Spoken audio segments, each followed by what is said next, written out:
technicals, but I want to look at this first directly out of Bloomberg. You're seeing the Argentina currency being devalued to the point at which it's 38 to the US dollar. It has come up a little bit since its lowest point. We are witnessing this going below 40 just recently, but now has come up a little bit. Maybe that has some renewed confidence, but it will not last long. This always gets worse. They can push it up temporarily, but ultimately this will show its true weakness. Now we have the currency here trying to be supported by rate hikes, trying to increase interest rates in order to make sure that this currency doesn't engage in a free fall. But guess what? Every time they do, it only makes matters worse. Intervention makes matters worse. If we just let it fall to the ground, it would then rebuild strong after that. But the government comes in, the central bank comes in with their intervention, they deplete the reserves, and I'll show you this in a second, and they only cause the worst parts of any crisis. We need to have a proper valuation of any asset, of any country, of anything, in order for order to be restored. How can it be restored if somebody's there holding it and preventing that from happening? Argentina's reserves have been declining significantly here, and despite the fact that the IMF comes in and gives them a whole bunch of money, it isn't enough to prevent the crisis. It never is enough. The IMF gives them money, they deplete the reserves, and then they ask for more money. And deplete the reserves, and then they're going to ask for more money, and then eventually they're going to say, well, we don't have any more money for you. And then what? Then they need to sell off assets. For pennies on the dollar, of course. Then they need to go to other countries. Hey, will you give us any money? And of course, all along, this country, in this case, Argentina, is going to lose out. Yes, they can get more money, but the terms that they have to accept are never favorable for the average citizen. Taking a look at this, I'd like to start out by saying Barakatah Yahweh, Ba'ashem Yahushai, Ba'ashem Rachak Kodash.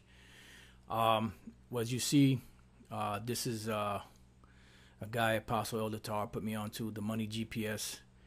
And I had mentioned in the lesson I did before that that it was Venezuela. You know, I just had Venezuela on the brain because Venezuela is getting jacked up. But this is actually Argentina, which is further down, you know, in South America at the bottom tip. Argentina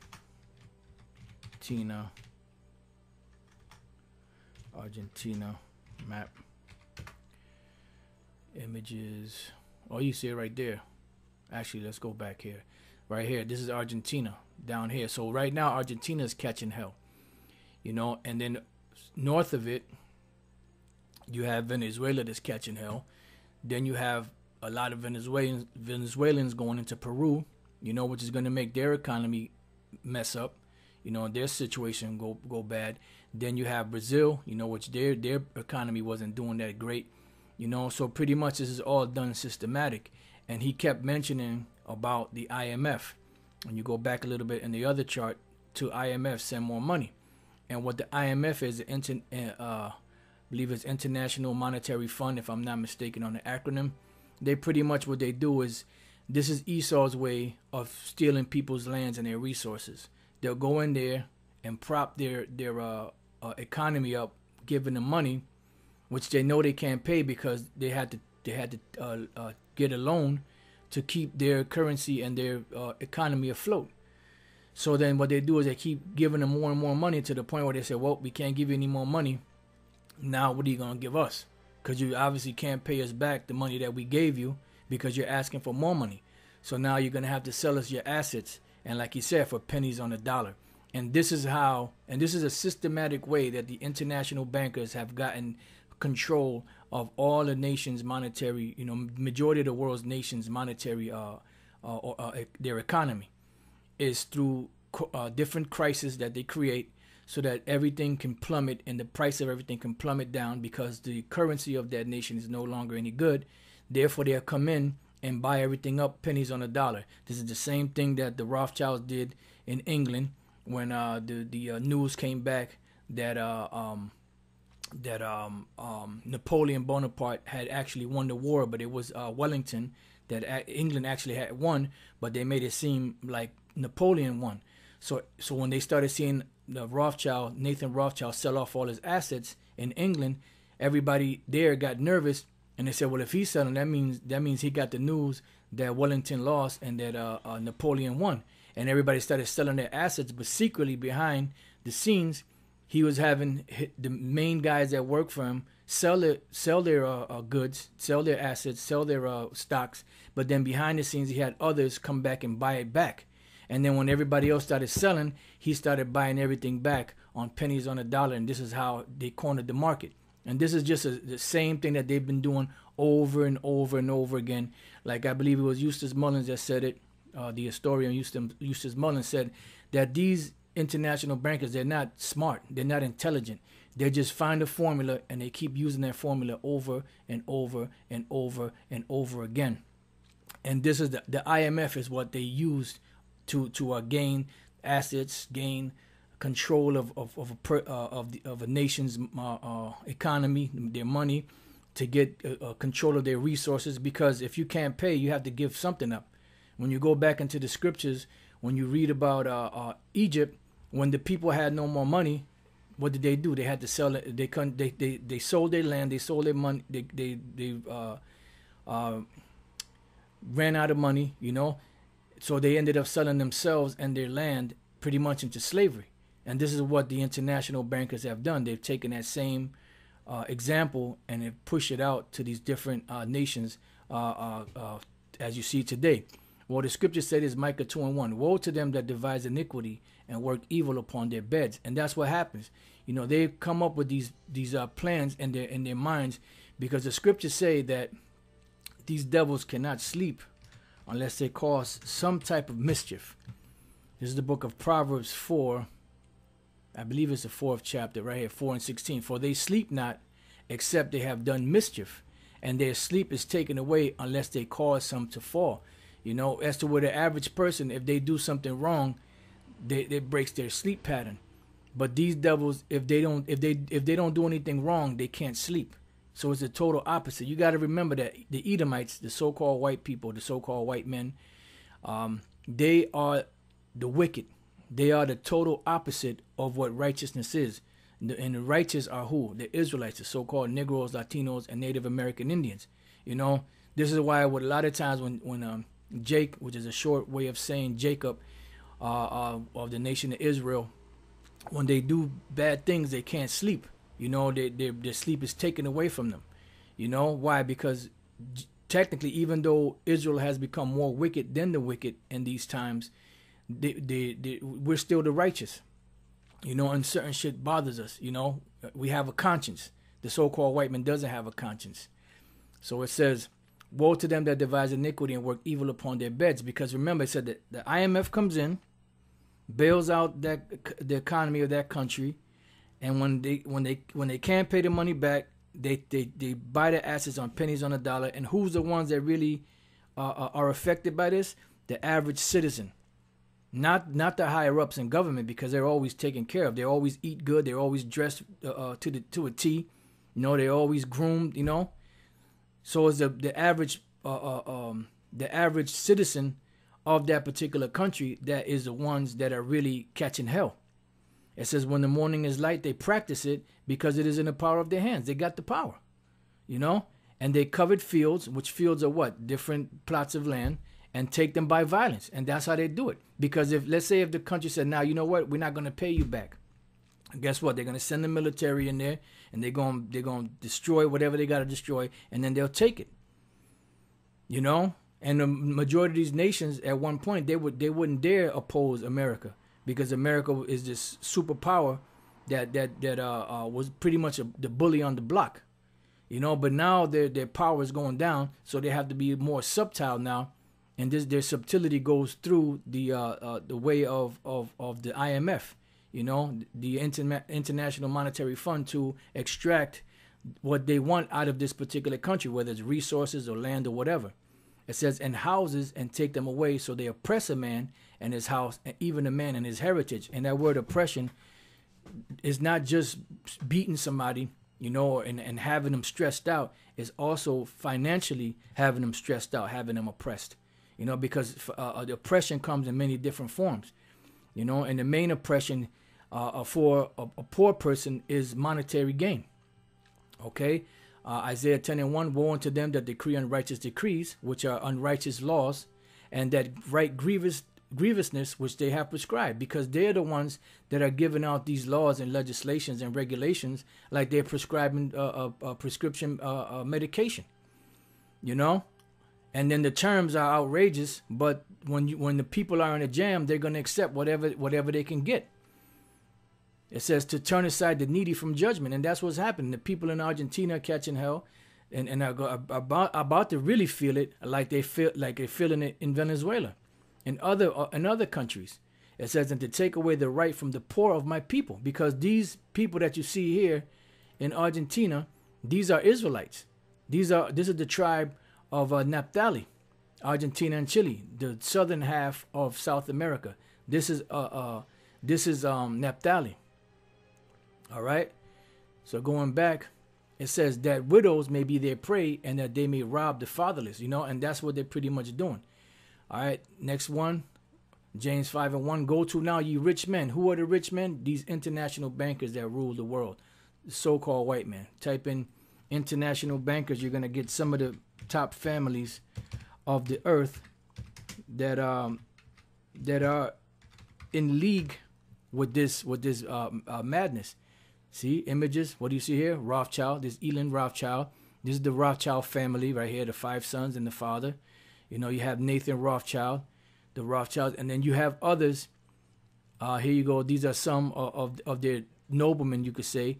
J.P. Morgan, J.D. Rockefeller, Jacob Schiff, Max Warburg, Paul Warburg. Which they're all dead, but their descendants are still upholding the wickedness that their forefathers did, the sin of their youth, you know. So going back, it says, weep and howl for your miseries that shall come upon you, because these devils, they're going to catch hell. These are ones that are living it up, living good, you know, oppressing people, you know, destroying lives, you know, destroying countries, you know, making people cry in the streets, you know, starve. You know, and while their pockets are lined up through their treachery, they're going to pay for that. They're going to be the first ones that go into slavery. These international bankers will not die. They're going to be the first ones that's going to go into slavery. The ones that die, like David Rockefeller, guess what? When he's born again, he's going right into slavery. But these international bankers that are alive, when Yahweh Shai comes back, they're going to make it out of the destruction, because they're going to be the first batch of slaves that are going to get their backs whipped, you know, in the beginning of the payback, you know, that the Lord promised us, in the beginning of them paying back the debt that is still an ongoing tab that they haven't paid yet. All right, so it says, your riches are corrupted, and their riches are corrupted. All you have to do is look and see how they got their monetary gain, and your garments are moth-eaten. You know, everything that you have is corrupted. You know, they look all polished, they got their jewelry, and they're probably 10, 20, 30, 40, $50,000 suits with probably $20,000 pair of shoes or whatever. I don't know the price that they have. The socks alone could probably cost, you know, $150 a pop for a pair, you know, or more. So all of that, the way they got it was through treachery, robbery, lies, you know, such as what they're doing right now down there in Argentina. It says, your gold and silver is cankered, and the rust of them shall be a witness against you. Why? Because the way you got your gain wasn't righteously.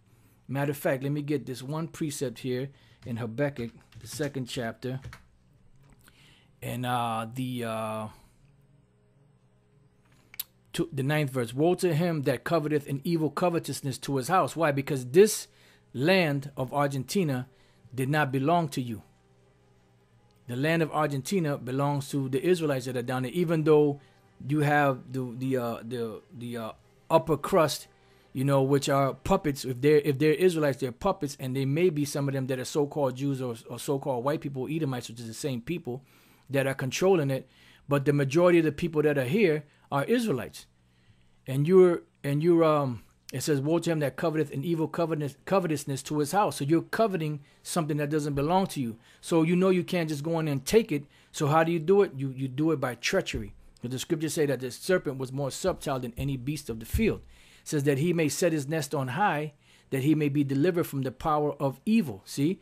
So you can set your nest on high so that you don't have to worry about any want of anything.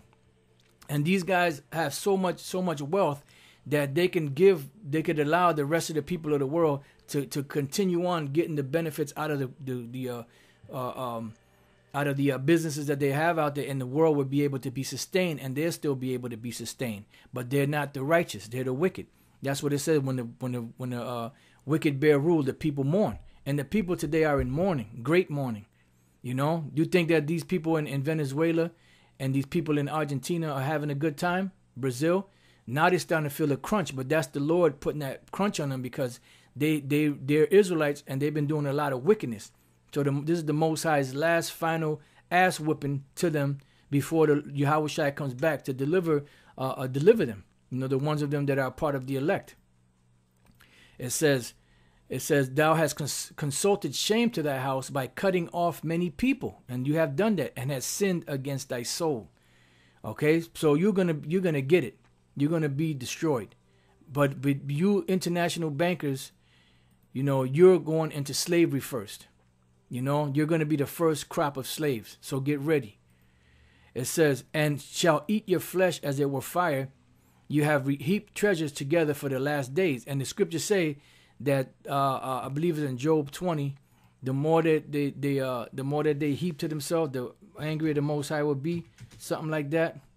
I'm not sure. I can't remember the actual wording, but I believe the word heap is in there. Oh, here we go. This is Job 27, not 20. It says, though he heap up silver as dust and prepare raiment as the clay, he may prepare it, but the just shall put it on, and the innocent shall divide the silver. Why? Because the kingdom of heaven, which is going to be on earth, you so-called white people, you Edomites, and you other nations, you're going to be our slaves. And you're going to be bringing the riches from your riches that you stole from us that rightly belongs to us. You're going to be bringing those riches back to us. Isaiah 60:10. And the sons of strangers shall build up thy walls, and their kings shall minister unto thee. For in my wrath I smote thee, but in my favor have I had mercy on thee. Therefore thy gates shall be open continually. So the Most High, the gates of Israel are going to be open continually because the Most High is going to have favor upon us. You know why? Because we are the Lord's inheritance. They shall not be shut day nor night, that men may bring unto thee the forces of the Gentiles, and that their kings may be brought. See, so the top rulers, the top kings, those are the ones that are going to be brought. Those are the ones that are going to be the first crops of slaves. You know? For the nation and kingdom that will not serve thee shall perish, yea, those nations shall be utterly wasted. You know, and those are straight up facts. So back in, I'm sorry, where was I? Okay, no, that other, I was finished with that one. Okay, back in James 5, and the middle of 3, and shall eat your flesh as it were fire, ye have heaped treasure together for the last days. Behold, the hire of the laborers who have reaped down your fields, which is of you kept back by fraud, crieth. A matter of fact, so hold on. I don't know if I've finished reading that in Job 27. The 17th verse. He may prepare it, but the just shall put it on, and the innocent shall divide the silver. Okay, yeah, I did finish that. Okay. So back in James 5:4, behold, the hire of the laborers who have reaped down your fields, which is of you kept back by fraud, crieth. See, and this is what's happening. So you don't think these people down here in Argentina are going to be crying, you know, about all this stuff that's going on? In Venezuela, you don't think they're crying over there? Brazil and other different South American countries where you got your bullshit going on? You don't think they're crying to the Lord? You don't think the Lord heareth? It says, and the cries of them which have reaped are entered into the ears of the Lord of Sabaoth. So the Lord of hosts is the one that's hearing what's going on. You have lived in pleasure on the earth. And man, you could look at these devils. You could see they never did a day's hard work in their motherfucking life. You could just look at they just all relaxed. You know, they never did they never picked up a plow. They never picked up a shovel. You know, but you're going to be doing a lot of that in the kingdom of heaven. It says, you have lived in pleasure on the earth and been wanton. You have nourished your hearts as in the day of slaughter.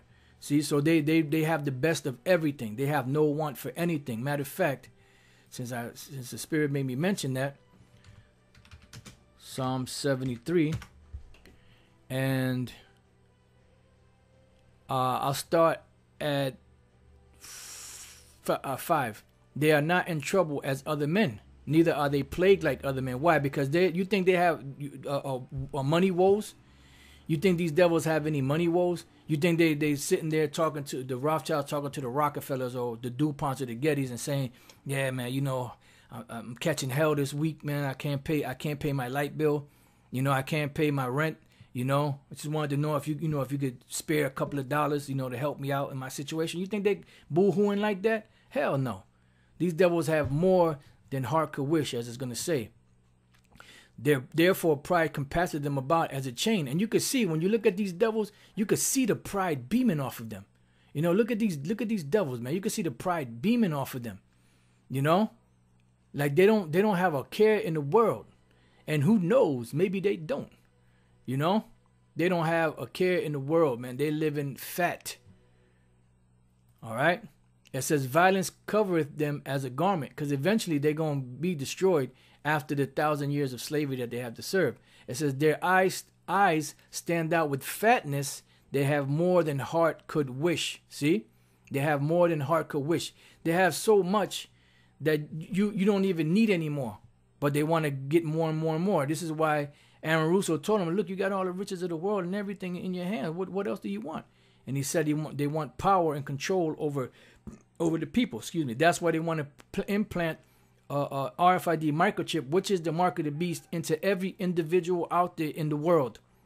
Because whoever's left after they destroy a certain amount of the population, which they want to destroy over 6.5 billion people, pursuant to the Georgia Guidestones, you know, then the rest of the people that are left, which they can manage a little better, they want to insert a microchip into every last one of them. But they're doing it now, even before they bring the total devastation and destruction.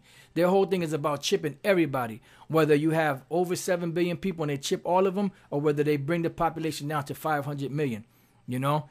But the Most High is going to intervene in that, man, because these devils are devious. They're corrupt. They're the devil that the Bible speaks of. And anyone that doesn't understand or believe that or see that, then you are totally blind and you will be caught up in the madness that they're going to bring.